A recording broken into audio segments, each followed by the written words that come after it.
Welcome to the Rod of Iron Podcast, Fundamental Baptist, breaking down discussions, dogma, and daily events. I am your host, Pastor Bruce Mejia of First Works Baptist Church here in beautiful Southern California. And I'm joined by a good friend of mine, Pastor Jared Pozarnsky of Hold Fast Baptist Church. He's actually going to be preaching for us tonight, which for you folks that are listening, tonight has already passed. You're probably listening to this the following week. And so he's going to be preaching for us tonight, so we're just thankful to have him on. We're going to be talking about a couple of topics here. And so good to see you, Pastor. Yeah, it's good to be here. How you doing? An impromptu trip, but really excited to be back in the big city. So. Amen. And then you brought your family as well. And yep, everybody's with me. You're out here on a particular mission, but you're also coming here to kind of be a circuit preacher for us. Sure. As well, right? You'll be preaching for us tonight. Now, you typically have your midweek service on Wednesday. Yes. Okay, so it worked out. I'm sure you preached last night. And then you're here, and then you're heading back home on Friday. Right. Yeah, we actually came into town to pick up a dog for my daughter tomorrow. So we figured we'd make a churchcation out of it. Churchcation, yeah. And it's really nice that you have church on Thursday because we can come and that's part of, the experience is coming and visiting you all at First Works. So. Yeah, amen. Well, we're glad to have you. Well, folks, we're looking forward to a great episode tonight. And we're going to talk about a couple things. I'm just going to be asking Pastor Pozarnsky just some questions about his church, how he started, how the process was leading up to him getting ordained, and some of the challenges that he's faced as a pastor, and what it's like pastoring in California. Is it really that hard as people say it is? And he's also going to be putting a plug for his new documentary that he just put out. And so we're looking forward to a great episode tonight. Let's get started.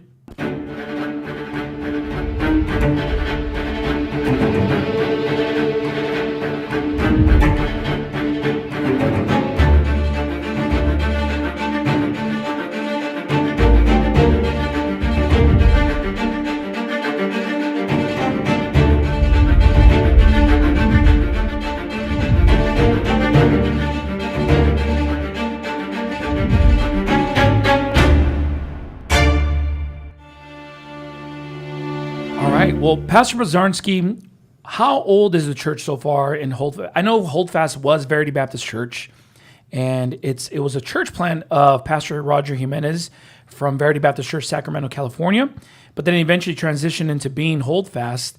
Tell me about that process. So we started out in 2019 as a satellite. So we were a satellite of Verity Baptist Church for 2 years, and then I was ordained at that point.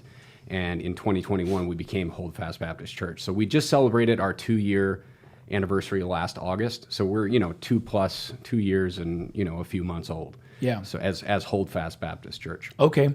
And you said he ordained you initially. Was it an ordination as an evangelist or basically as a sit-in pastor, or how did that work? No, so I wasn't ordained when I ran the satellite. So okay. I was just a satellite leader. Just running the church in downtown Fresno for Verity Baptist Church. So okay. Then I was just ordained as the pastor, after that 2-year point. Yeah. I was ordained as the pastor of Hold Fast Baptist Church. So let me ask you, did you choose Fresno? Was that something that Pastor Jimenez kind of casted vision for you, or you just kind of always had it in your mind that that's where you wanted to go? How did that happen? Well, that was kind of a blend of different things. Number one, Pastor Jimenez had wanted to start a church in Fresno, and I knew that.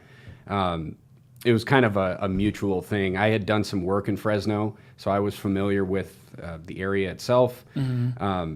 But mainly it was driven by Pastor Jimenez, his desire to have a church in Fresno, and it was just the proximity to Verity. Mm-hmm. Obviously we're very connected with the people at Verity, and we always still want to be connected to the people at Verity. So it was close. Yeah. And it was something that Pastor Jimenez had his eye on, and I was familiar with it. So it just seemed like that was the place. And it's about 2 hours away from Sacramento, is that? Yeah, it's about 2.5 hours. Okay. Depending on, conditions. Yeah, so. Traffic and all. Yeah, exactly. Well, that's good. So he casted that vision. He kind of always had an eye on Fresno. Right. And then he just kind of casted that vision, and you guys ran with it. Well, he wanted to start a church there. Yeah. And so, and let me ask you, so how long have you been saved for, and how long after you got saved did you start having a desire to want to be a pastor? Boy, that's a good question. So I've been saved since 2011 or so, and I actually had no inclination is to be a pastor when we moved in 2016. So To Verity. To Verity. Okay. So we moved from North Dakota to California in 2016, and I was just trying to get things right. You're a North Dakota. I'm a man. North Dakota man. Yeah. Where is that on the map? I'm just kidding. Yeah, well, it's somewhere in the middle. It's somewhere east of here and west of New York, and there's not a lot of people there. Yeah. The entire population of North Dakota is 600,000 people. If you can Wow. imagine that. So somebody Minus like 4 now. Yeah, exactly. Which is a huge problem. They're always, ever since I was a little kid, they're talking about how can we stop losing people from the state. I'm like, well, if it's 20 below zero, 6 months out of the year, it's gonna be tough. So 20 below zero, 6 months out of the year. well, that's an exaggeration, but it gets It's kinda close to cold. that. Yeah, it gets cold. Yeah. So, but anyway, back to your question. I came to Verity just to be a blessing at Verity, and for the first year and a half, especially, there was really no thoughts of the ministry. It was just I was happy to be there, happy to be plugged into a good church, doing what we can to serve, soul winning, just doing the things that we were supposed to be doing. And then, brother Pastor Stuckey now, and, Pastor Jones now, it was kind of funny seeing all these guys together at Verity. We were all kind of there at the same time. And I kind of just started to get this nagging feeling like, I don't think we're all going to be together here for that much longer. Because these guys were making plans. Obviously, brother Stuckey at that time was going to the Philippines, and it's like, man, we're not just going to chill out here for the rest of our lives and hang out with our buddies. And it was actually Pastor Jones that said to me when he was getting ready to leave, I had never even mentioned anything about the ministry at all. And Pastor Jones actually said to me when he was getting ready he got ordained, and he was going to start the church in Idaho. He said, well, you're up. And I'm like, what are you talking about?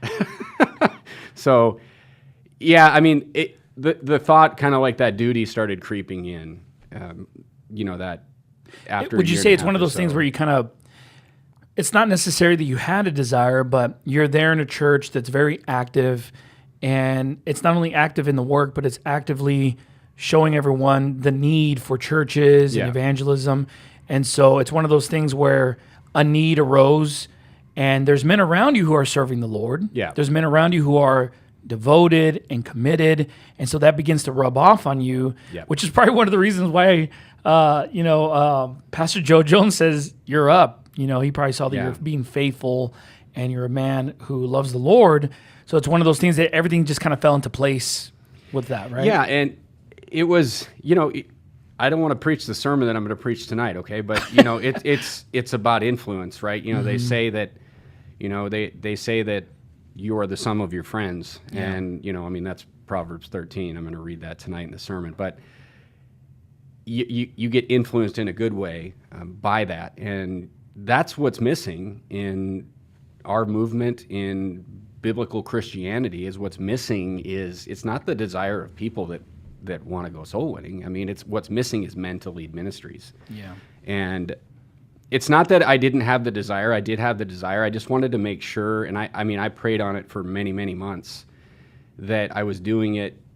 It was what God wanted me to do. And I was cautious because I didn't want to do anything self-willed, because I was cautious because here I had just made this major move and brought my family there, and I knew we were in the right place.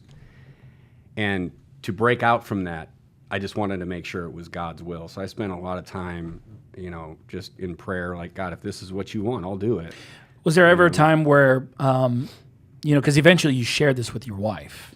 Yeah. And brought that up. When you did she have an inclination? Let's go. That's what she said right away.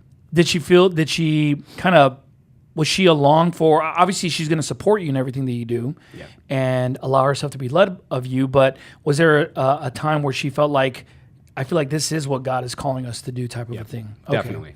Definitely. My wife was 1,000% on board, and she knew it. Yeah. She knew it. And I, as soon as I told her about it, she's like, yep, let's go. That's great. And I'm really happy about that, because as the ministry has been hard at times, she always can remember back on that her heart wanted to go into the ministry too, because it's hard. Ministry is hard on a pastor, but it's hard on a pastor's wife as well. And so we always kind of remember back to that moment. We kind of have our moment like in the car when we were both talking about it, and it was that let's go moment. Let's go talk to Pastor Jimenez, and I think you should do this. And she's always been behind me, but she knew. And it's really important, obviously, to have your wife behind you and Definitely. on board and on the same page. Because what if you had this God-given desire, this noble desire to go and start a church and preach the Word of God and disciple people and start a church and step out in faith, but then your wife's not on board. Right. She doesn't want that. Yeah. And so you could be greatly hindered from doing something great for the Lord and filling a need that this world needs if your wife is just not on board. Right. And obviously we're leaders, but that doesn't necessarily mean we can force our spouse to Right. do the things that we're doing and to serve the Lord. Like, they have to be willing. They have their own heart, their own mind, their own volition. And so it's a blessing to have a spouse that is not only supporting you going into the ministry and 100% on board, but also desires to be in the ministry as well. Right. And so I'm sure you experienced that. And I guess what I was trying to get at is basically, we lead our families, we lead our wives. I mean, there's times when, I'm a planner and a schemer. I always got plans and I always got ideas and things. And, there's times when I persuade my wife into my plans and to, and to, this is what we're going to do and all these things. But what I'm trying to say is with the decision to the ministry, she was there. Yeah. And her heart was there too. And I'm really happy about that. I'm really happy that I didn't have to like, hey, this is what we're going to do. And, but I want to stay at Verity and this and that. Yeah, she loved Verity. And we still miss being church members at Verity, as weird as that sounds. But, we knew that we're being called to something, greater. Because there needs to be people to start churches. That's awesome. It kind of reminds me, like, when we started the church, prior to us starting the church, and Pastor Anderson just kind of pitching the idea to me and saying, would you be willing to be a part of this? And I said yes. And I told my wife, and she said, let's do it. It was one of those things where it's just 100% behind it. And it was just a matter of, this is basically what we're called for as Christians, is to serve him. And we need to take advantage of the opportunities we have if we can serve him at a greater capacity, which I would say being a pastor, you can serve God at a greater capacity than most, because it's basically what you're doing all the time. Right. And so it made me thankful that my wife was on board as well. So that's a good message to give as well. The importance of a wife, not only being behind what her husband is doing, but also developing a heart as well that is in tune with the Bible, in tune with the Holy Spirit. And, if God is moving the husband to do something great, that the wife is in tune with that as well. And she would also have the desire to serve the Lord no matter what. Yeah. Whether it's here or it's in a different country or something, right, that they're always on board. That's great. Yeah. So then you guys talked to Pastor Jimenez, and then did he right away pitch the idea to you about Fresno, or how did that work? I'm trying to, I think I brought it up, but I think I mentioned Fresno first in the conversation with Pastor Jimenez. Is that because he's talked about it But before? I mentioned it in the context of, since you wanted to start a church in Fresno kind of thing. So it just kind of fit for us. And quite frankly, Fresno suits us. A lot of people are down on Fresno in California. Why is that? It's more industrial, it's more agricultural, it's more blue collar, but that's kind of my background. Yeah. So I love it. That's great. Yeah, I remember when I first got saved, my father-in-law was really big on church planning, and specifically in California. He always wanted to start churches in California, and he felt like California was the place we needed to start the most fundamental Baptist churches, and he would always talk about the five. Agree, yeah. And he would say Modesto needs a church, and he would say Bakersfield needs a church, and he goes, and Fresno needs a church. And in fact, that was the first place he wanted to start a church. It ended up being in Los Angeles, just because, the way things worked out. It was just a building was available. There's people who live there. But he initially wanted to go first to Fresno. And in fact, anytime he would go on a vacation with his family, they'd go to Fresno just so he can get vision. And he would go soul winning there with his family and knock on doors and meet the people. And he just had this really strong desire to go to Fresno. But of course, it never came to fruition, which it makes me ecstatic and happy that I'm part of a movement where I have a pastor friend who went to Fresno, Right. because I just don't know if there's a lot of churches that are trying to, or fundamental Baptists that want to go there for whatever reason. And so you went there, you started it. Tell us about the first year of, obviously you weren't the ordained pastor as of yet, but you were pastoring the people. Tell us about that first year. How was it?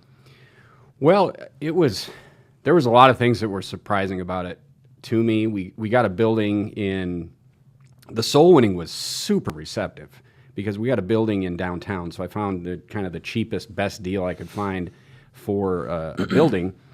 And we were right in downtown Fresno. And if you know anything about Fresno, it's like nobody really goes to downtown Fresno because it's kind of the bad area. So it was bad in the sense of not so much the neighborhoods and the people, a lot of homeless, just homeless and bums everywhere. Drug addicts everywhere. So it was a battle for the whole 2 years we were down there. It was a personal battle for me, just keeping the building in order, keeping the messes out of it was. So were these homeless people like just really aggressive, or? Oh, I mean, where to begin? I mean, it's. Tell me about, okay, out of all the stories you have, what is the craziest thing that just sticks out when it comes to just some confrontation with the homeless person there? They threatened to kill me on a regular basis, I think. And all right, that's kind of extreme. You get to the point where you don't really take it seriously anymore, but one guy threw a bottle at me, and then, I kind of went through a little bit of an ebb and flow where I got kind of aggressive, like trying to get these people out of there. But the whole front of our building was glass. And the problem is I'm not there to guard the place 24/7. And we had one guy threw a whiskey bottle through one of our glass walls. Oh, man. And it cost us $2,000, to replace the glass. So I put up fake video cameras. I can't tell you how many messes I cleaned up in front of the front door of the church. It's like I said, I've told the church people it's a good thing I grew up on a farm because, just it's just unbelievable the wickedness. Taking care of the livestock, people. cleaning up for the livestock, kind of prepared you for that. Exactly. But the craziest story was, I think some of the kids came to me. We had an old stove in the back of the church, and I had unwired this old stove so the kids couldn't accidentally turn it on, kind of thing. And so the kids, they came to me and the ushers after church one day. They were all playing in the back and playing around in the church fellowship area, and they said, "We smell something burning." And I was like, "How did they get that stove going?" I'd unwired it and taped up all the ends and disconnected everything. And we walked around, we couldn't find anything, burning in the church. And so finally I walked outside with the ushers. I'm the satellite leader at this time, and walked around, and there's an alley in the back where there was a dumpster. And the dumpsters, they attract these folks. So, and here's a guy, and we've got the gas mains coming into the building, the gas meter coming right into the building, and he's sitting his back is up against the gas main, and he's got a campfire going right underneath the gas lines. Oh. And I don't really even remember the next few seconds, but I kicked that campfire. That thing was like a meteor flying through the air, and that guy I kicked his campfire about 20 yards, and he's just like, "Whoa, bro, calm down." I'm like, "Calm down? What's the matter with you?" You about to blow us all up? What do you mean calm down? Like, you see what you're doing here? And the dumpster was a problem. If there's throwing trash everywhere constantly. And another story, I remember I went fishing and I caught like 150 fish with the people I was fishing with over the weekend. And, wow. And this dumpster that's normal for us. We're really good fishermen at Holdfast Baptist Church. Really? So you're good at being fishers of men, but also fishing, real fishing. Literally fishing, yes. So anyway, I caught all these fish, and I cleaned these fish on Saturday, and I just put all these guts in this big garbage bag, and I'm like, "Now I'll show these guys to make a mess in front of the church," and I put all these fish guts in the dumpster in these garbage bags. If you know anything about fish guts, they start to smell like almost right away. So I figured, especially if it's hot, they're not going to touch my dumpster ever again. And here I come to church Sunday morning, and everything's gone. Somebody took those bags. So I don't know. It was a constant battle with the homeless and the drug addicts downtown. The Fresno police tried to help us. They were. they were cool. I mean, they were really good. They helped us out in a lot of different situations that we had with these people. So most of the problems you're experiencing as far as the people are concerned are homeless, no problems with gang members or anything like that. I don't think you should join a gang, but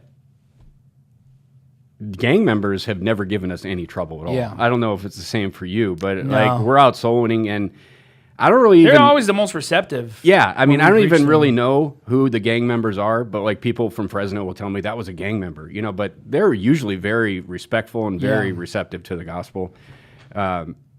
Even when you feel like you're out soul winning and you feel like maybe you just walked into a situation where something weird's going on, even then, the gang members never had any trouble with those folks. So, I'm not for gangs. Obviously, I'm not trying to make it sound like it's a good thing. But my thought on gangs after being in California for a few years is I think it's probably, a few bad apples leading the majority of normal people down a bad path. Well, the years that I've been in ministry, that I've witnessed to hundreds of gang members, and in my experience, they've been some of the most receptive people. Yeah. And I joke around a little bit about it because I always say, maybe it's because they're always near death. They're just in gangs and they're drive-bys. You just never know when they're going to die. And so they're more open to the idea or thinking about what's going to happen when they die. And most of them are God-fearing people in the sense of when they meet a man of God, a pastor of sorts, they have a tendency to show some respect. And they never want to be, and they view it as I don't want to be irreverent towards the Lord, and this is someone that the Lord is sending. And so in my opinion, that's why they're so kind and respectable towards the man of God, because they want to learn about what's going to happen when they die, and maybe their mom or their dad was religious at one point, and I don't know what's the ethnic background in Fresno. Is there a lot of Mexicans? Is there a lot of black people? Well, black gangs, Mexican gangs? The overall typical, with the gang members, the thing is they believe the Bible. Yeah. And in Fresno it's Hispanic, Mexican, Catholic. That's a big cut of the population right there. Obviously there's black neighborhoods and those are very receptive too. But as far as the gang members that I've seen and run across, they tend to be, Hispanic gangs, whatever gangs those are, I'm not even really sure. But they believe the Bible. And when you start showing them what the Bible says, they want to know, they're interested, they believe what it says. You don't have to jump that bridge, right? You don't have to cross that bridge with them. It's just like the Catholic, right? They believe the Bible, they just don't know what it says. Right. And then you show them what it says, and it's it reminds me very much of the Philippines, actually. So, you got a bunch of people that believe the Bible is the Word of God. They just been lied to about what it actually says. Yeah. So, yeah, I mean, the funny thing is we'll get new church members and we'll get new people that are from Fresno, and then they'll start soul winning, and we'll go to some of these neighborhoods. They're like, do you understand the neighborhood we're in? And it's like, it's cool. Don't worry about it. I'm from North Dakota. I got you. I'm from ND. Yeah, exactly. You're just like, here's this guy walking around like there's no problems. But, there's no problems because the Lord's with us. So. That's awesome. So you've had fightings without, but just like any other church who's doing the will of God, you're going to have some fightings within as well. Yeah. And I'm sure you've had your share of bad apples. Yeah. And I think pretty much I believe that any church has the bad apples. It's just that there's some pastors who are not willing to deal with it, or they just kind of overlook them, or they allow themselves to be manipulated by the bad apples, because every church has infiltrators or will have infiltrators. Sure. It's just our job as shepherds to spot out the wolf and deal with them, right? Right. And so you've had some pretty crazy things happen at the church there with, people who have crept in unawares. Can you share some of, you don't have to drop names or anything, but tell us about some of those experiences, because this is a legitimate issue that comes up with churches, and pastors need to be aware of this. What's going on? Well, it really started with us the first year, right after, immediately after the ordination. And, there was just a lot of trouble in the church. I mean, there had been some previously already. And there was obviously some, questions about certain people and things like that. But I did learn a lot that first year. It was a very difficult first year because there were just a lot of people that did a lot of very bad things. And I don't want to give any airtime to anybody and all that kind of stuff. But it's funny because Pastor Jimenez, and I've talked to him about it since actually during the first year that this happened, but he basically during the ordination sermon, he preached a sermon that was, and here I just run the satellite for 2 years and I'm getting ordained and I'm kind of like, all right, made it. Yeah. And he preaches a sermon like you're going to be attacked and people are going to lie about you. They're going to lie about your family. They're going to do all this stuff. And I'm just like, man, this is kind of dark, the sermon, thinking at the time, right? And now you ask me now, I'm like, the man's a prophet, you know? But anyway, it was like a switch flipped. It was crazy. I mean, I started getting... It's almost as if they were just waiting for that moment. I mean, I got accused of being a oneness Pentecostal, and like anybody that goes to my church knows that I'm a little over the top on Pentecostals. Like I'm a little hard on them, but just because some of them are very difficult people. When you start giving the gospel, but I just got. I mean, my family was attacked. My wife was attacked. It's like come at me. But we're through all that. But it was a lesson, and it was a lesson that this is what it takes to go into the ministry. It was a lesson for my wife and I. We how could we handle people like that better next time? We did. We always like to learn from. I always like to learn from whatever I can. And look, the ministry, I had no idea. And Pastor Jimenez had preached about this stuff before. So to all the people listening, you're sitting in church, and if your pastor gets up and preaches a sermon about the difficulties of the ministry and things like that, I had heard those sermons before. Mm-hmm. I had heard Pastor Jimenez preach that many times. I'm like, oh, I'm sure it is difficult, and this and that. And as a church member sitting in the chairs, you don't really know until you live it. I just had no idea. Yeah, I really had no idea. It's really a spiritual war, and it all comes back to I'm glad that I prayed to God for months to go into the ministry. I knew we were doing what we were supposed to be doing.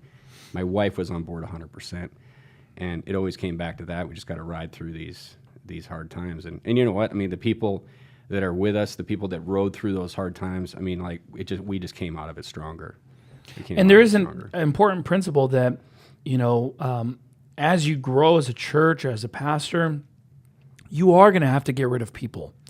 Because if people in your church are going to thrive, if you're going to thrive as a church, you have to get rid of the individuals who are going to hinder that growth. Yeah. And obviously, you can think of an extreme of, Satan sowing a tear, right? Where it's just a full-blown reprobate who hates the Lord and is there just to cause conflict. But then there's individuals who are saved, and they're not reprobates, they're saved, they're Christians, but they're just problematic people and can't seem to fit within a local New Testament church, or they're just problematic for whatever reason. It's like you have to learn how to deal with all of those categories of individuals. Right. But you've had to take out the trash a couple times, and there's people who went after you and attacked you in your ministry. What was your initial thought when that started happening?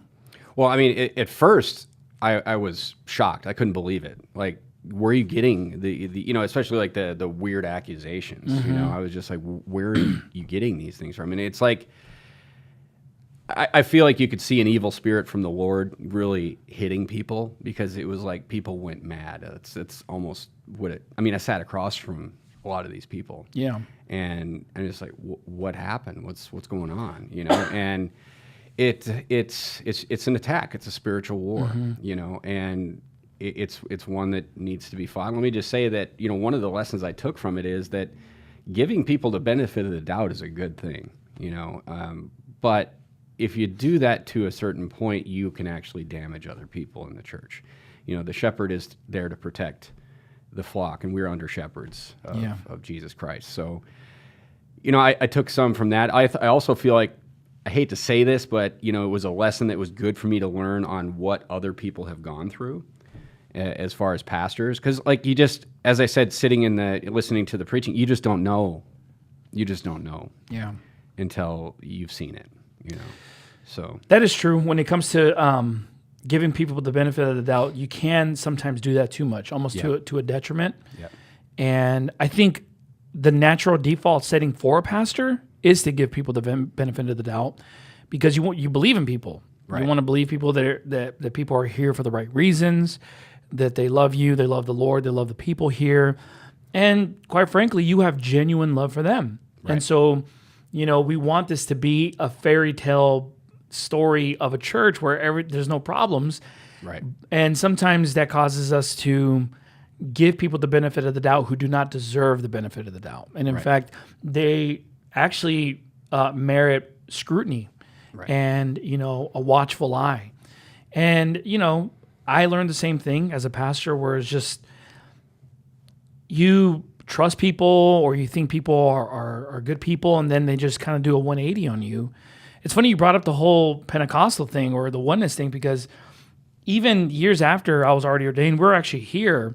There's a couple who was here, and they've been gone for a while now. But one day the husband just took me aside into the office, and he said, "Hey, I'd like to talk to you about something." I'm like, "Sure." And they've had they had issues in our church before, and nothing crazy. Just they just sometimes they didn't get along with certain people in our church. But then he just kind of accuses me of being a heretic, and it's something out of left field. It's like, what? And it was over like an interpretation of scripture, and this was like a second or third doctrine type of a thing, where it's an obscure passage type of a thing. And so he said, "I think you're teaching a works-based salvation." And I said, "Well, I don't believe in a works-based salvation, because I preached about salvation all the time, and you can scour my sermons. This is just an interpretation on this particular passage, and it's not even about salvation." He's like, "Well, I think you're a heretic," kind of thing. And it was one of those things where it's just like this guy, and I try to like placate him, where I thought to myself, well, if you think that I'm misinterpreting the scripture, that's fine. Everyone is, they can have their opinions and their interpretation of the Bible, and so that's up to you. But then when he started calling me a heretic, it's like, oh, this guy's a bad person, because a reasonable individual is not just going to come to you and say you're a oneness Pentecostal, Right. You know what I mean? And just accuse the pastor of such, especially when there's so much evidence to the contrary. Right. Sermons that you preached and things of that nature. So when a person does that, it's like a switch goes on where it's like, oh, this person's bad. Something else is going on here. There's something else below that Yep, exactly. I'm like trying to deal with the doctrinal issue, but this is not a doctrinal issue. Yeah, and that's a mistake I made, right? I just try to, I'm an engineer. I want to solve the problem. So okay, this guy thinks I'm oneness. This is easy because I'm not. Yeah, I'm just going to show him why I'm not. Yeah, exactly. Let me just quote verses of the Bible. And point to sermons and see, I'm not oneness. Right, but that really had nothing to do with it. It had nothing to do with it. Yeah. And so I've learned as a pastor that a lot of problems that people bring to me about myself or my family, whatever it's coming out of their mouth is actually not the issue. Right. There's some root problem. Yep. And they're just using that as an excuse to come and attack me. Sure. But yeah, I like the point that you made, because I think to a certain extent I did that, where I gave people the benefit of the doubt who didn't deserve it. Yeah. And I think it's a lesson that every pastor needs to learn. But I mean, your church is doing great. You guys moved out of that building, right? Yeah. You guys are in a different location now. No homeless people. Right. Pretty much no homeless people. Yeah. And the kids can play outside, and we got, basketball hoop for the kids, and it's, that's a benefit of being in that. I always tell the church family, like, I'll never forget the downtown church, and because it'll always make me appreciate where we are now. Yeah. And I see the kids running around outside, and it just brings joy to my heart, because they could have never done that. Downtown. So that's awesome. Yeah. Well, that's great. So how is the Fresno area? As far as I know you mentioned that it's really receptive when you're in the downtown area. Is the area they're in now, is it pretty receptive, or you have to go a little further out when you evangelize? Well, now we're in an area that's a little bit. It'd be less receptive, still receptive though. I mean, it's around the church is more middle class. It's not going to be the the poorest neighborhoods in Fresno, but it's not the richest neighborhoods in Fresno either. So, it's just like any other city. Once you get into the upper class areas, it's going to be less receptive, just like the Bible says. But we still go to, we still mix it up, and we haven't knocked every door in Fresno, not even close. So, we're working towards that, and some neighborhoods are more receptive than others. And but we've gotten a lot of new church members from around the area that the church is at. That's great. Through soul winning. That's awesome. And follow ups on soul winning. So we're just doing what we're supposed to do, and the Lord's taking care of us. So would you say there's a need for churches in California, Pastor Pozarnsky? Oh, definitely. I mean, this is, regardless of what people say, about California, this is where the people are. Yeah.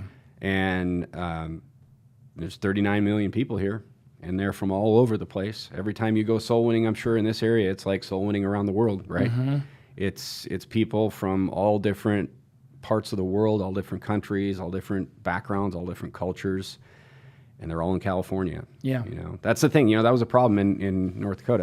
There's no people there. And I was literally living in a place that there was no people.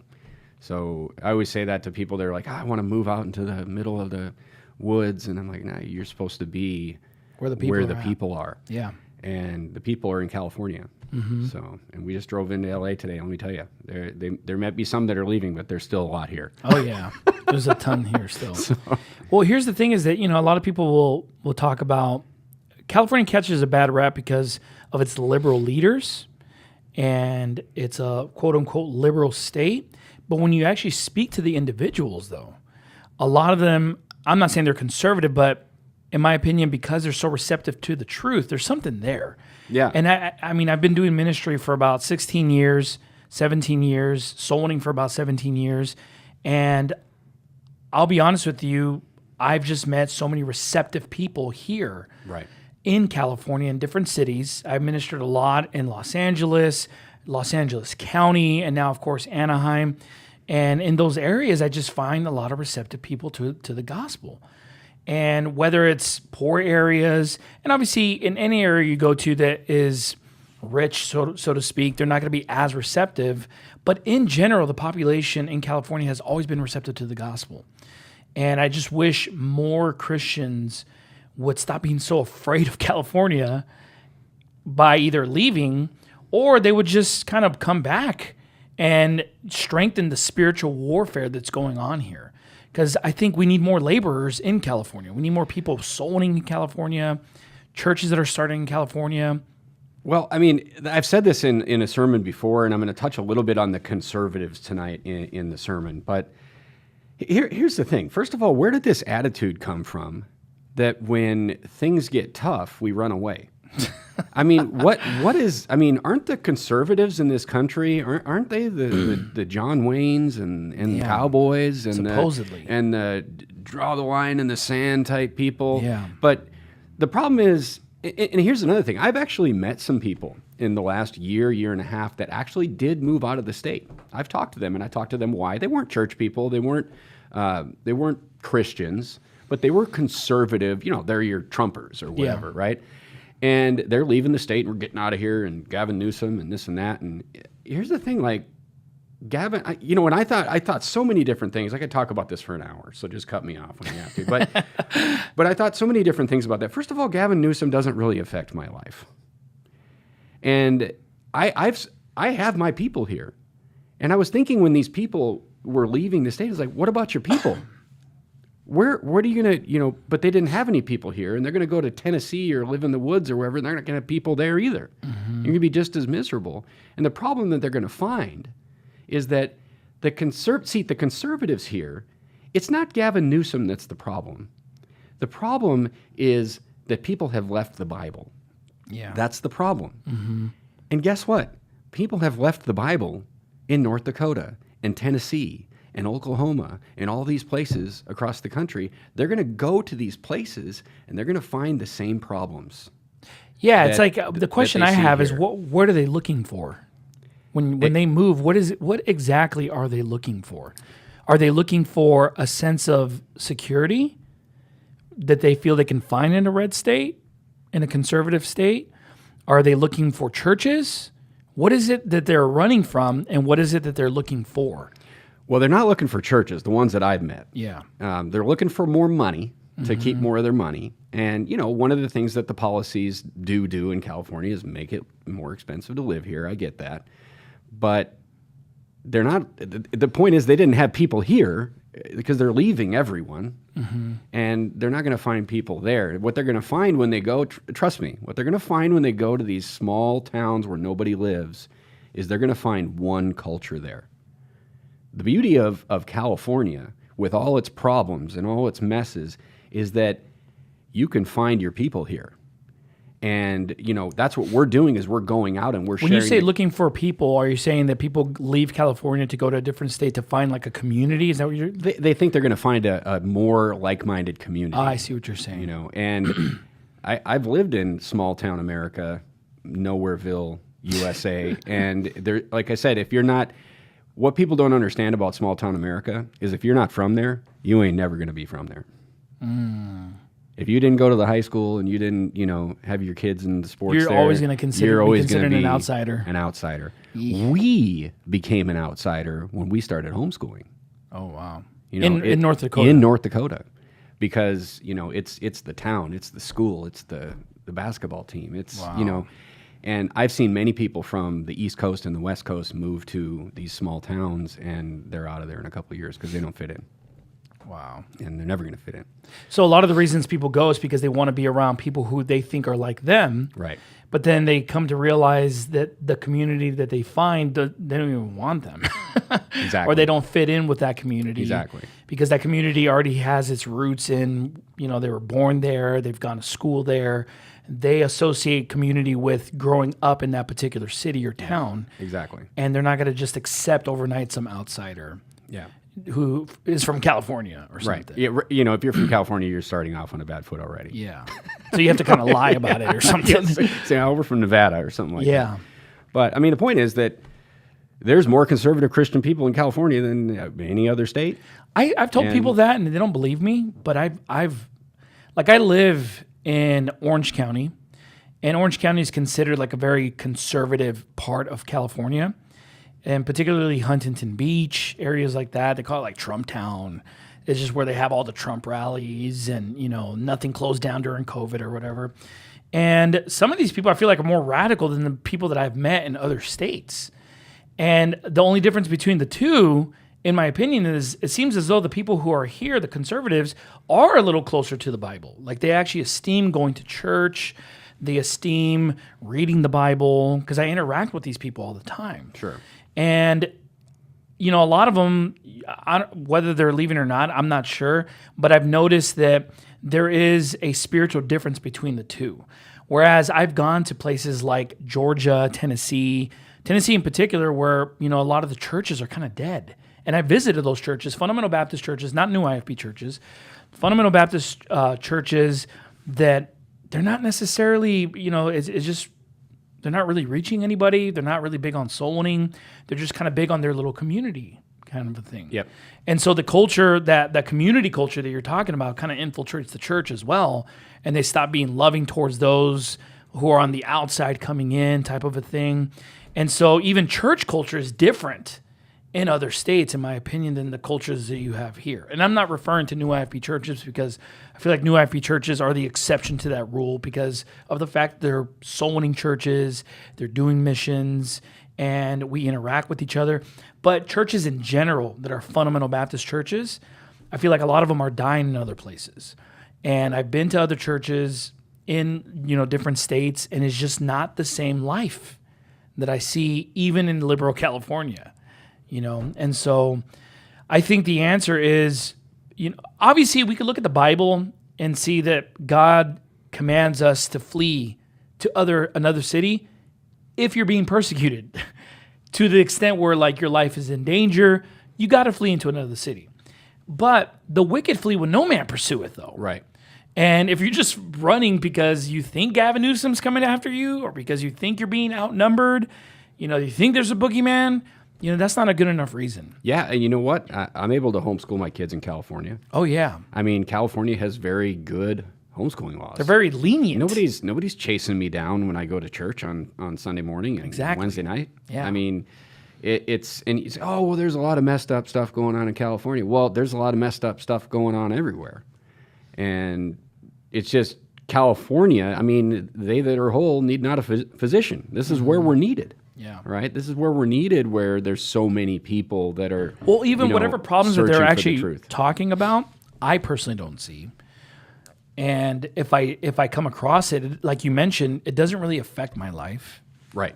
My quality of life has not been affected living as a Christian in California. Obviously, we had that persecution, but that's because of the Bible, right? That's because I'm preaching the Bible. But just our quality of life, regardless of what president is in the White House, regardless of what mayor we have or governor, I've not been affected by these things at all, and neither have my church members. The only people that get affected by whatever's going on in California are those who keep up what's going on in California. And the people that I've noticed who are always affected by what's going on in California are people who don't live in California, but they keep up with what's going on in California. Exactly. I know a lot of these people. They sit around. It is weird. They sit around, they watch the news, and they're all whipped up about immigration and all this stuff and California this and California that. I'm like, what are you talking about? I'm here. The Central Valley is politically red. Oh yeah. I mean, where I live, and the vast majority of people whose doors we knock on are conservative, hardworking people, and like I said, they're happy that you're there with the Bible in your hand. I have people tell me all the time from different states. They tell me about the problems that I'm facing here. You know. They always say, "Well, this is what you guys got going," and I'm like, "I don't see that." No, yeah, you do, and I'm like, how can you tell me that? I literally live here. Yeah. I've been in Los Angeles. I'm in Orange County. I'm in a metropolitan area, and I don't see these things. And they just don't believe it. Yeah, we have the Second Amendment here. Yeah. You can conceal carry here. Oh, yeah. I mean, Well, that's another thing. It's like they move because they want to be able to open carry. And here's the thing, I've talked to people, and they're like, yeah, but you can't open carry. And I always ask them, I'm like, why do you open carry? Do you think that God has given you the right to open carry? And he's like, absolutely. And I said, so why do you need to go to a different state where they allow you to do so if it's your God-given right? Shouldn't that be a right that you have everywhere? So it's at the end of the day, it's this mentality of like, oh yeah, God gave me the right, but I need to go somewhere where they allow me to actually exercise those rights or something. If you really believe God gave you that right, you should just do it wherever. But that's not necessarily the case, or you don't believe that. Yeah. And so, and I've had friends who moved out of California, and now they're coming back. Because where they went was not that it was all cracked up to be. Yep. And they realized then, they're like, this is terrible out here. We're going back. Yeah, I mean, California's a beautiful place. Oh, It's unbelievable. I mean, the places we saw today, I mean, just the kids and my wife and I, we always say the same thing when we're driving through the state or visiting somewhere. We just can't believe we live here. Yeah. I mean, we always say that. The kids said it 5 times today. We can't believe. Yeah. Look at this bridge. I mean, look at this. These mountains and these flowers. I mean, it's a beautiful place. Yeah. And that's undeniable. I mean, people have told my wife, or they've asked my wife, like, how do you homeschool there? It's California. How do you do it? And my wife's like, we have some of the best laws when it comes to homeschooling. They're like, what? I'm like, we're thinking like, who have you been listening to? I think last year or the year before, there was like an exodus of like 300,000 students that left public school to be homeschooled in California. Praise God for that. That's a lot of students. Exactly. I mean, even the school that's right around the corner from my house is closing down because all the parents are pulling out their kids and they're homeschooling. Exactly. And so... And it's friendly. We just went to a bookstore today in your town, Anaheim. I forget the name of the bookstore, but this place was like a gold mine. We could have been in there for hours. But we're just bringing stacks of books up to it's all these old books. Yeah. And my wife collects these readers. She collects these readers from like the 1920s and 30s and 40s and 50s. The literature books that they literally have the Department of California Education stamped in them still. Yeah. And it's great because like she wants to give them to our grandkids and when they're being homeschooled because like the story, all the girls are wearing dresses and just like you get to see what America was like back then. Yeah. And it's just this really wholesome literature book. But we picked up all these books and we put them on the counter and all these books are like $3 a piece, $4 a piece. And the guy says, he's like, are you an educator? And I was like, well, she is. Because he was going to give us a discount for being an educator. And he's like, homeschool? And it's like, you bet. He's like, 15% off. Oh, that's awesome. We'll take it. I mean, homeschooling. They're friendly towards homeschooling. They're friendly towards homeschooling. We see that everywhere. People see my kids, at home all the time. If people are around us, during the day, and they're excited that we homeschool. And you know what we get a lot in California? We wish we homeschooled. We get that a lot. I think that's a big driver, and I tell people out soul winning that when you get somebody saved, tell them we're family integrated. Talk about the church. Talk about how we're a homeschooling church. Because I actually think that there's a ton of people. You said that 300,000. I think that there is millions of people in California that would love to homeschool, but they don't think they can do it. Yeah. And it'll be good, a good foot in the door. Yeah, if they knew that there's a church that, your wife doesn't have to start at ground zero, and there's ladies that could help her. There's like a community There's that a can community. help. You can get your foot in the door by talking to that person. Yeah, your people are there. Yeah. You just don't know. That's a great idea. I never actually even thought about that. So, but yeah, we see that all the time. I mean, homeschooling, I say it's not just for weirdos anymore, right? I mean, when I was in high school... Well, the weirdos actually are in the public schools now. Exactly. It's kind of went like that. It switched, yeah. But when I was in public school, there was that one kid who was homeschooled, and then he was homeschooled one year, and then his parents put him back in school, and then there was definitely a stigma that homeschoolers had. Even when I was in my old church, they would talk about homeschoolers, and they lived up to the reputation because they were a little weird. They were like antisocial or whatever. But I think it's changed now. And, definitely.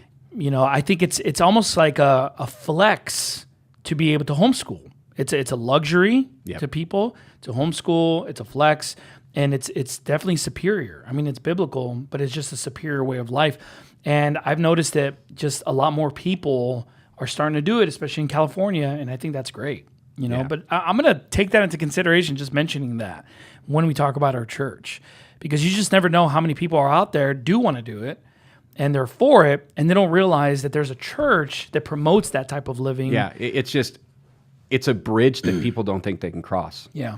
Oh, we'd love to do that. They talk about it all the time. Because look, nobody likes what's going on in the public school. Yeah. I mean, it's crazy town there. Absolutely. And nobody likes that. Mm-hmm. And but they're like, we can't do it. We can't do it financially, they think, which is wrong. Mm-hmm. And they think that the wife thinks, I couldn't do that. That's too hard. And how would you, start that? It's such a foreign idea to people. I think it's good that, because there's like some laws that Gavin Newsom passed regarding schools and what time everyone starts. And some people are starting later and getting out earlier. And people are really mad about that. But I think it's great because make the public school as just distasteful and horrible experiences as you possibly can so that parents are open to homeschooling. And then through that avenue, they'll find themselves a church that is doing homeschooling, supporting homeschooling, and there's a community there. And then you can, obviously through that, we give the gospel, people get saved. It's just another door wherewith we can get the truth in there to the families of California. Exactly. I think that's a great idea. Exactly. So you recently, actually this week, you came out with a documentary on Scientology, right? Yes. Tell me a little bit about that before we close off here. Well, I've been doing, over the last few years, I've been kind of bouncing in and out of a series I call American Heresy. And I go through like a lot of the heresies that, you're going to run into at the door soul winning. So I've gone into, Catholicism, Pentecostalism, Mormonism, JWs, all that stuff. This time, I jumped back into it for the last couple of weeks, and I decided to do kind of a one-off on the Church of Scientology because I have seen it several places in California. It's really big in the LA area, big in Florida. And so I did a sermon, did a lot of research for the sermon on Scientology. I did the sermon on it. And then I got to give credit to Garrett for the documentary. He just really did a lot of work on that. But it just got to be such a rabbit hole of this mind control cult that we figured it. We decided that we need to make something more than just a sermon out of this. So we took a lot of testimonials from, one good thing about Scientology is that a lot of people have gotten out of Scientology in the last 10 years especially, and they're telling a lot of upper level people, because it's kind of a thing where they really want people with a lot of money because they're, you got to pay to get to these different levels. And a lot of these people at these upper levels have gotten out and they're kind of exposing these secrets. So that's what the the documentary really shows a lot of is just what the whole thing is. You know, you don't have to pay. You know, if you're thinking about Scientology, you don't have to pay millions of dollars. Just You're watch the You're going to documentary. get it for free here. So, and it's really mind blowing as far as what people, how people can let themselves be. You know, Christianity is based on free will of belief, right? Mm-hmm. And just how people just allow themselves to get grabbed by these wicked, evil people. You know? Well, I was watching it, and there's a segment of the documentary that highlights some of the things that the Church of Scientology will do in order to resolve past issues in a person, right? They'll use certain tactics. And it made me think about, there's a cult that existed, and the name is fleeing me right now, but it was in the 1960s and 70s, and they're actually associated with Manson and some of these serial killers of the 70s, like the Son of Sam. Well, they were a part of a particular cult that was called the Church of something. It came from Europe, but they also used those same tactics where they would kind of, they would have them revisit certain traumas in their life, and they would kind of use that to try to heal them. And, you know, I don't remember exactly what is it they call the audit sessions? The audit sessions. Yeah. But they were to examine. I wasn't referring to the audit sessions. What is it that lives in you? I forgot. Oh, the thetans. The thetans. And it's just like trying to examine the thetans in you, and it's just like, what in the world? Yeah. But there's a cult that existed during that time, and I'm trying to think of the name. Is it Jim Jones? Is that? No, it's not Jim Jones. He was. I think he was prior to that. The church that I'm referring to was like in the 60s and 70s, and they greatly influenced Charles Manson and his psychopathic ideologies that he had, and also the Son of Sam and other weirdos out there. But they use some of those same tactics. But it's interesting because all these cults, and I didn't have time to get into this in the sermon and in the documentary. We didn't really touch on it, but L. Ron Hubbard was very tied up before he started the Church of Scientology. He was in the Aleister Crowley crowd. He was in the occult stuff. I mean, it's all tied back to the same thing, right? Yeah. It's all run by Satan and his demons, right? And these guys are all experimenting and playing in that world. And then, you know, he created this religion out of it. This science fiction religion. Yeah, exactly. Thetans. I was like, although I forgot it, I'm thinking to myself right now, like, you know, a good way to remember it is just Satan's. Yeah, the Satan's in you, you know, the devils that you possess you or whatever. But yeah, it's a great documentary. Go on Holdfast Baptist Church on their YouTube channel, Holdfast Baptist Church, and you can watch the documentary there. I know that Pastor Pozarnsky, you put out a couple of documentaries, but they're basically your sermon, and then your son basically puts the content within there as far as whatever subject you're covering. And so they're great documentaries. I want to encourage everyone to go watch that.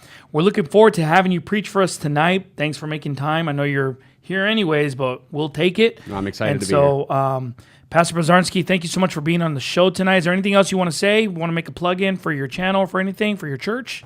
No, just if you're ever in Fresno, come to Holdfast Baptist Church. We'd love Give to the have address. You. What's the address? The address is 4323 North Golden State Boulevard, Fresno. And you have Sunday morning church at 10:30? 10:30 a.m. Sunday night? 5 p.m. And then Wednesday night? 7 p.m. 7 p.m.